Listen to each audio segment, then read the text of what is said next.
வணக்கம். கங்குவா படத்தினுடைய திரை விமர்சனத்த தான் நாம இந்த வீடியோல பார்க்க போறோம்.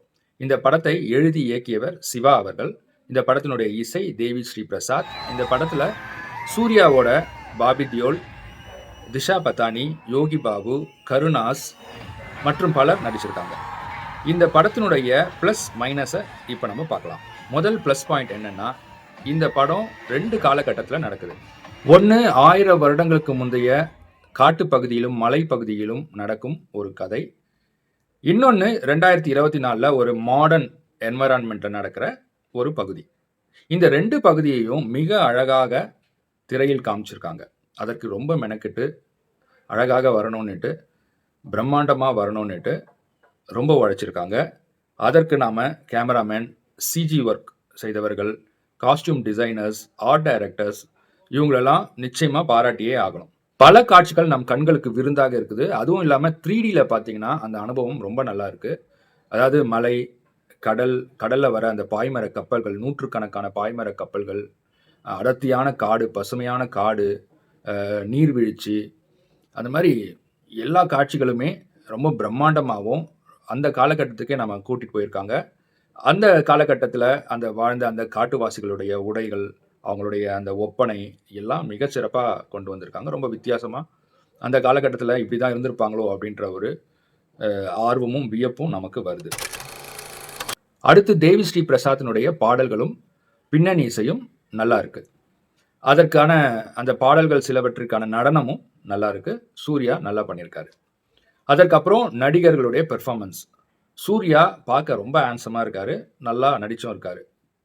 அதே மாதிரி கருணாஸ், போஸ் வெங்கட் எல்லாம் ரொம்ப நல்லா நடிச்சிருக்காங்க. இன்னும் சில பேரும் ரொம்ப நல்லா நடிச்சிருக்காங்க. அதற்கப்புறம் யோகி பாபு அங்கங்க கொஞ்சம் கிச்சு கிச்சு மூட்டுறாரு. அடுத்து இந்த படத்தினுடைய குறைகள் என்னென்னன்றத பார்க்கலாம். முதல் குறையே இதனுடைய கதை. இந்த கதை என்னன்னா, ஒரு 1000 வருடங்களுக்கு முன்னாடி ஒரு வெளிநாட்டிலேருந்து ஒரு ரோமானிய அரசன் தன் படைகளோட இந்தியாவுக்குள்ள வராரு. அதுவும் தமிழ்நாட்டுக்கு அருகில் உள்ள ஒரு காட்டுப்பகுதிக்கு, ஒரு தீவில் அமைந்திருக்கும் காட்டுப்பகுதி. அதற்கு வராரு. எல்லா இடத்தையும் விட்டுட்டு, இந்த பகுதி தான் எனக்கு வேணும்னு அவரு அந்த பகுதிக்குள்ள பல பிரச்சனைகள் இருக்கிறது தெரிஞ்சும், அதுதான் வேணும்னு ஏன் அடம் பிடிக்கிறாருன்னே தெரியல. அதுவே ஒரு பெரிய லாஜிக்கல் மிஸ்டேக். ஏன்னா, அந்த காலகட்டத்தில 1000 வருடங்களுக்கு முன்னாடி பல இடங்கள், செழுமையான இடங்கள் இருந்தது. ஆட்களே இல்லாத பல தீவுகள் இருந்தது. அங்கெல்லாம் போய் குடியேறாதவரு, அவ்வளோ தூரத்துல இருந்து வந்து இந்த தீவுக்குள்ள தான் நான் குடியேறுவேன்னு சொல்றது என்ன லாஜிக்னே தெரியல. அப்படி வரவரு நாளடைவுல இங்க இருக்கிற உள்ளூர்வாசிகளாலேயே கொல்லப்படுறாரு. அதற்கப்புறம் இந்த நாடு பிடிக்கும் கதை அப்படியே மாறி 2 குழுக்கள், 2 காட்டுவாசி குழுக்களுக்குள்ளும் ஏற்படும் பகையாக, சண்டையாக, போராக மாறுகிறது. ஸோ இதுவரைக்கும் அப்படியே நிறுத்தியிருந்தாலும் பரவால்ல. ஏதோ பார்த்து பழகுன கதை. இருந்தாலும் ஓரளவுக்கு நல்லா எடுத்திருந்தா கூட, அது நல்லா தான் இருந்திருக்கும்.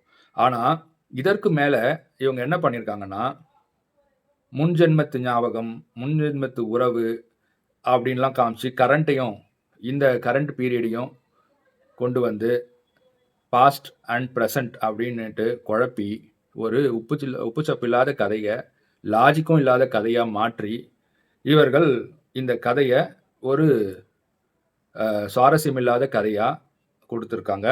அதனால கதை இந்த படத்தினுடைய பெரிய மைனஸ். சரி, கதை தான் புதுசா இல்ல, சுவாரஸ்யமா இல்லனாலும், திரைக்கதைய அழகா ஒவ்வொரு காட்சியையும் செதுக்கி, உணர்ச்சி பூர்வமான காட்சிகள் எல்லாம் அதில வச்சு, பிரமிப்பான காட்சிகள், சண்டை காட்சிகள் எல்லாம் வச்சு, நம்மள சீட்டு நுனைக்கு கொண்டு வந்திருப்பாங்கன்னு பார்த்தா, அதுவும் இல்ல. அதாவது நாம நெறைய ஹாலிவுட் பிக்சர்ஸ்லாம் பார்த்திருக்கோம். அ ஆல்ஃபா, 10,000 பிசி, அப்போகாலிப்டோ அந்த மாரி படங்களுடைய அந்த காட்சிகள் மாதிரி, ஒரு காட்சி கூட இந்த படத்தில வாவ்! அப்படின்னு சொல்ற மாரி ஒரு காட்சிகள் கூட இல்ல. சரி, ஹாலிவுட் படத்த விடுங்க. பாகுபலி, ட்ரிபிள் ஆர், ஏன் நம்ம செல்வராகவனுடைய 1000ல் ஒருவன் கூட சில காட்சிகள் அவ்ளோ வந்து அ த்ரில்லிங்கா இருந்தது இல்லையா? அந்த மாரி ஒரு த்ரில்லிங் எக்ஸ்பீரியன்ஸ் இந்த படத்தில ஒரு காட்சியில கூட இல்ல என்பது மிகப்பெரிய குறை. அடுத்த குறை இந்த படத்தினுடைய சத்தம். இந்த படம் முழுக்க படம் ஆரம்பிச்சதுலருந்து முடியிற வரைக்கும் பிஜிஎம் ஒரு காட்சியில கூட பிஜிஎம் இல்லாத காட்சிகளே இல்ல. அதனால நமக்கு ஒரு ரெஸ்ட்டே தேவைப்படுது நடுவுல. அந்த அளவுக்கு சத்தமான ஒரு பேக்கிரவுண்ட் மியூசிக். அங்கங்க நல்லா இருக்கு மியூசிக். ஆனா வந்து இடைவெளி இல்லாத முழு படத்துலயும் ஒரு high pitch, high sound background music. அது பத்தாதுன்னுட்டு எல்லா கேரக்டர்ஸும் கத்துறாங்க. சூர்யா ஓவரா கத்துறாரு. சிங்கம்ல கத்துனவரு 1000 வருஷத்துக்கு முன்னாடி கூட போய் கத்திக்கிட்டே இருக்கிறாரு. அதனால அவருடைய கத்தல் இதுல ரொம்ப ஓவரா இருக்கு. மொத்தத்துல படம் முடிஞ்சு நாம எழுந்துக்கும்போது நமக்கு ஒரு டயர்ட்னஸே வருது.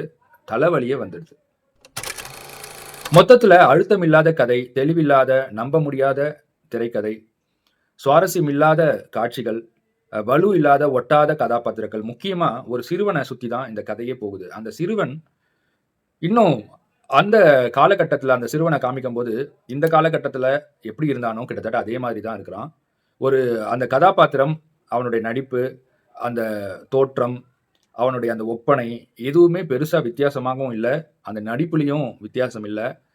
வேற ஏதாவது ஒரு சிறுவன 2 அந்த காட்டுவாசிக்கும் சரியா இருக்கிற மாதிரியான ஒரு சிறுவன தேர்வு செய்திருக்கலாம். அந்த தேர்வு நிச்சயமா இவங்களுடைய மிகப்பெரிய தவறு என்று தான் நான் நினைக்கிறேன். அதனால மொத்தத்தில இந்த குறைகள்லாம் இருக்கிறதுனால, கங்குவா நல்ல ஒரு பொழுதுபோக்கு படம் என்ற ஒரு அந்தஸ்தை இழந்து சாதாரண படமா தான் எனக்கு தெரியுது.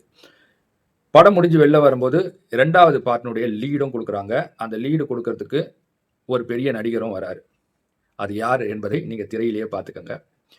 ஆனா நமக்கு என்ன தோணுதுன்னா, முதல் படத்தையே பார்க்கறதுக்குள்ள போதும் போதும்னு ஆயிடுச்சு. இதுல 2வது பார்ட் வேறயா? அப்படின்னு தான் தோணுது.